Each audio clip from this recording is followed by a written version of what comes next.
ನಾಡಿನ ಜನತೆಗೆ ಕಾರ್ಮಿಕ ದಿನಾಚರಣೆಯ ಶುಭಾಶಯಗಳನ್ನು ಕೋರಲಿಕ್ಕೆ ಬಯಸ್ತಾ ಇದ್ದಾರೆ.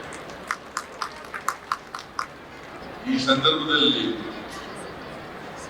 ಬೆಂಗಳೂರು ನಗರ ಪಾಲಿಕೆಯಲ್ಲಿ ಕೆಲಸ ಮಾಡ್ತಾ ಇರತಕ್ಕಂಥ ಪೌರ ಕಾರ್ಮಿಕರಿಗೆ ನೇಮಕಾತಿ ಕಾಯಂ ನೇಮಕಾತಿ ಪತ್ರಗಳನ್ನು ವಿತರಣೆ ಮಾಡಬೇಕು ಕೆಲಸವನ್ನು ಮಾಡ್ತಾ ಇದ್ದಾರೆ. ನಾನು ಹಿಂದೆ ಮುಖ್ಯಮಂತ್ರಿ ಆಗಿರುವಾಗ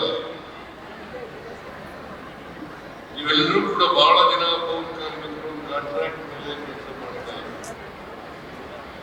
ಕಾಂಟ್ರಾಕ್ಟರು ಶೋಷಣೆ ಮಾಡ್ತಾ ಇದ್ರು, ಅವ್ರು ದೌರ್ಜನ್ಯ ಮಾಡ್ತಾ ಇದ್ರು, ಇವರಿಗೆ ನ್ಯಾಯಯುತವಾಗಿ ಸಂಬಳವನ್ನ ಕೊಡ್ತಾ ಇರಲಿಲ್ಲ. ನಾನು ಮುಖ್ಯಮಂತ್ರಿ ಆದ್ಮೇಲೆ ಮಿನಿಮಮ್ ವೇಜಸ್ ಆಕ್ಟ್ ಎಷ್ಟು ಸಂಬಳ ಸಿಗ್ಬೇಕು ಅಷ್ಟು ಸಂಬಳವನ್ನ ಕೊಡಿಸ್ತಕ್ಕಂಥ ಪ್ರಯತ್ನವನ್ನ ಮಾಡಿದೆ. ಅದಕ್ಕೆ ಮೊದಲು 7,000 ರೂಪಾಯಿ ಸಿಗ್ತಾ ಇತ್ತು. ಆಮೇಲೆ 17,000-18,000 ರೂಪಾಯಿ ಸಿಗ್ತಂಗ್ ಮಾಡಿದೆ.